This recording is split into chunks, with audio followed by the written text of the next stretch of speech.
እሙቲዩብ የብዙሃን ምርጫ ዛሬው ቀን ስለኔና ስለ ጃኒ ትንሽ ላስረዳችሁ ፈልጋለሁ። የምፈልገው ነገር እኔና ጃኒ መለያየትን የወሰነው በሚያስጠላ መንገድ አይደለም። ኦፍ ኮርስ ሁለታችንም እንጎዳለን። ኦፍ ኮርስ እሷም ትጎዳለች፣ እኔም እጎዳለሁ። ግን አንዳንዴ ልብ ብለህ ስታስተውል የተለያየ የየራስህ መንገድ እንዳለ ታውቃለህ። ይህ ማለት ጃኒ ጎዶሎ ነች ወይም ደግሞ አዶናይ ሙሉ ነው ወይም ደግሞ አዶናይ ጎዶሎ ነው ጃኒ ሙሉ ነች ማለት አይደለም። እንዴት ናችሁልኝ? እንግዲህ አሁን ላይቭ የገባሁት ትንሽ የምስጋና ላይቭ እንዲኖረን ነው። መድኃኒዓለም ነው ዛሬ። አይ ዶንት ኖ ዘ ታይሚንግ ከጨለመ እንትን አደረኳችሁ። በጣም ዙረት ስለነበርኩ ነው፣ ቀን ሙሉ ቀረጻ ምናምን ነበርኩኝ። ኤኒዌይስ አይ ጀስት ዋንት ቱ ሴይ ዛሬ መድኃኒዓለም ነበረ and it was beautiful። እንዴት አሳለፋችሁ?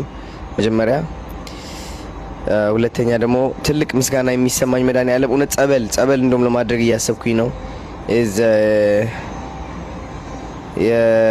ባለፈው ወር ታስታውሳላችሁ መኪና አደጋ ያጋጠመው ጃኒ ማትሷላ ወንድሜ ዮቤል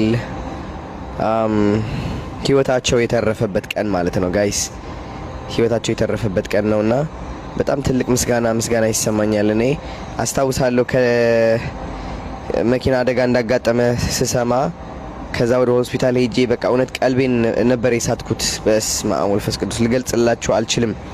የተሰማኝ ፍርሃት የዛኔ የተሰማኝ ፍርሃት ልነግራችሁ አልችልም።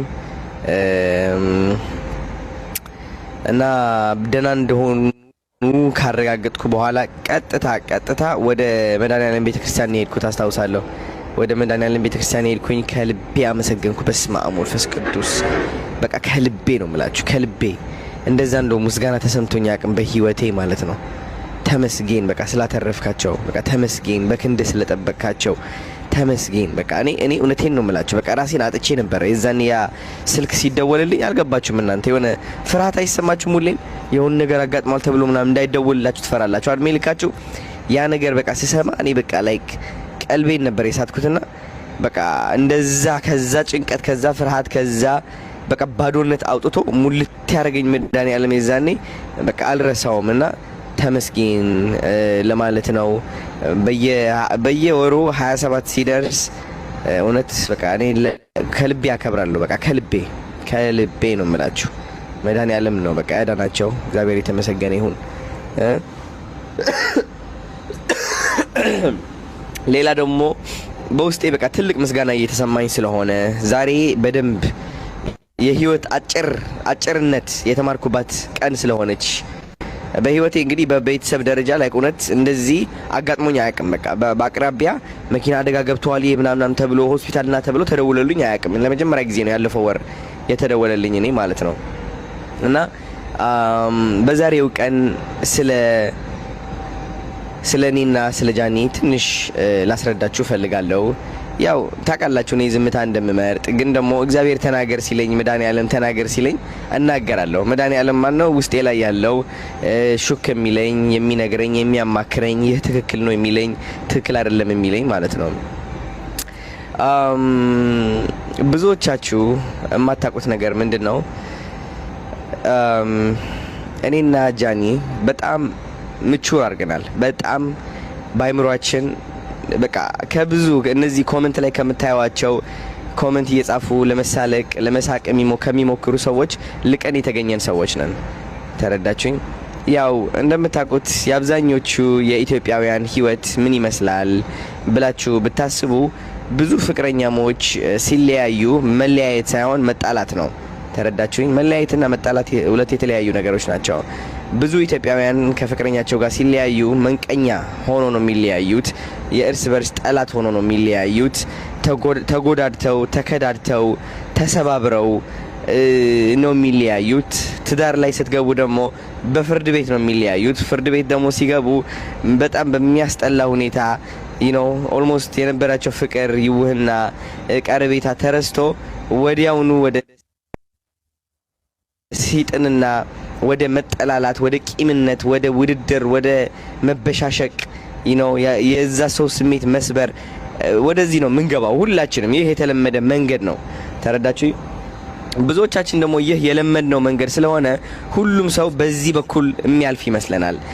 እና እንድታቁት የምፈልገው ነገር እኔና ጃኒ መለያየትን የወሰንነው በሚያስጠላ መንገድ አይደለም። ኦፍ ኮርስ ሁለታችንም እንጎዳለን። ኦፍ ኮርስ እሷም ትጎዳለች፣ እኔም እጎዳለሁ። ግን አንዳንዴ ልብ ብለህ ስታስተውል የተለያየ የየራስህ መንገድ እንዳለ ታውቃለህ።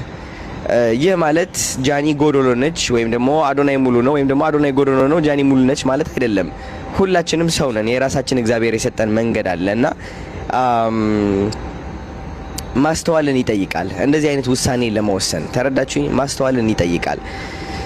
እግዚአብሔር ያለበት መከባበር ያለበት ማሰብና ትልቅነት ያለበት መለያየት ነው። የተለያየ ነው። እኔና ጃኒ ብትወድቅ የሆነ ነገር ቢያጋጥማት እኔም ብትጽፍልኝ እኔ ወደ እኔ ብትመጣ እኔም ማገዛት ሰው ነኝ። እኔም እንደዛው ማለት ነው። ተረዳችሁኝ? እንደለመዳችሁት በመካሰስና በመወዳደቅ ምን ሰው አይደለሁኝም እንደ አብዛኛው አስተዳደግ ማለት ነው። እና ኮሜንት ስር ገብተው የጃኒ ስም ለማጥፋት የሚሞክሩ ሰዎች በጣም ብዙ ናቸው። ኮሜንት ስር እየገቡ የአዶናይ ስም ማጥፋት የሚፈልጉ በጣም ብዙ ሰዎች አሉ። የራሳቸው ኔጌቲቭ የሆነ ሰይጣናዊ የሆነ አስተሳሰብ እኛ ላይ የሚያሳርፉ በጣም ብዙ ሰዎች ናቸው። እነዚህ ሰዎች ያሳዝኑኛል። ተረዳችሁኝ? በጣም ያሳዝኑኛል። ለምን ሊረዱን አልቻሉማ? መነጽራቸው የተበላሸ ስለሆነ በራሳቸው መነጽር ለክተው መውቀስን ማወዳደቅን የመረጡ ሰዎች ናቸው። ተረዳችሁኝ? መስደብን፣ መተረብን፣ መናቅን፣ ማወዳደቅን የመረጡ ሰዎች ናቸው። ሌላ ሰውን ለማወዳደቅ የሚሞክር የሌላ ሰው ጎዶሎ ነው ብሎ ያሰበውን ነገር አንስቶ እያነሳ ለማውደቅ ለማዳከም የሚሞክር ሰው የተዳከመ የወደቀ ሰው ነው። የተዳከመና የወደቀ ሰው ነው። የእግዚአብሔር ሰው ማለት በመድኃኒዓለም ቀን ላስተምራችሁ የእግዚአብሔር ሰው ማለት ምን እንደሆነ። የእግዚአብሔር ሰው ማለት የሚረዳ ነው። በቃ ዳሰት የሚረዳ ማለት የማይወቅስ ወቀሳን የማያበዛ። ብዙዎቻችሁ ማወቅ ያለባችሁ ነገር ሶሻል ሚዲያ ውሸት ነው።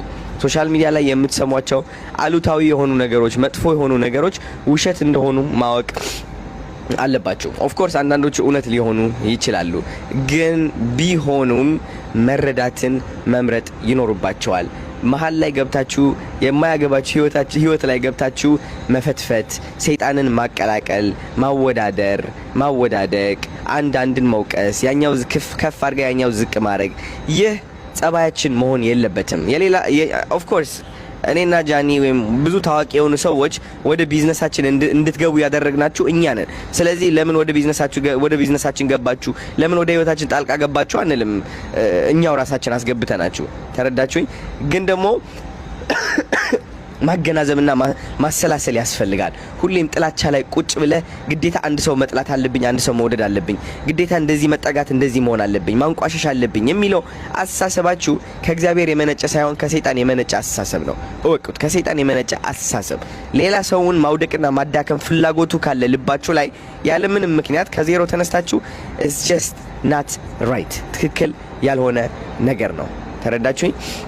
እና ልብ እንዲሰጣችሁ ጸልያለሁ። እግዚአብሔር ልብ እንዲሰጣችሁ ጸልያለሁ። እግዚአብሔር መዋደዱ እንዲሰጣችሁ ጸልያለሁ። እግዚአብሔር ማቹሪቲው፣ ማስተዋልን፣ ማገናዘብን፣ ማሰላሰልን እንዲሰጣችሁ ጸልያለሁ። ለዛም ነው ብዙዎቻችሁ እኔን ማውደቅ የምትሞክሩ፣ ሌላ ሰው ማውደቅ የምትሞክሩ ላይክ እንደማይሳካላችሁ አውቃለሁ። በቃ ይህ ከሰይጣን የጀመረና የመነጨ አስተሳሰብ ስለሆነ ከሰይጣናዊ ሐሳብ ከተዳከመ ሐሳብ ተነስቶ ሌላ ሰውን ለማውደቅ የሚሞክር ሰው ሁሌም ድካም ላይ እንደሆነ ስለማቅ ትኩረቴም እናንተ ላይ አይደለም። የተዳከመ ሰው ላይ ትኩረቴ አላደርግም። ሁሌም ትኩረቴ እግዚአብሔር ላይ ነው። እግዚአብሔር ደግሞ ከፍታ ላይ ነው። እግዚአብሔር ላይ ስታተኩር ባይዘወይ ከደመናው በላይ ነው የምትሆነው።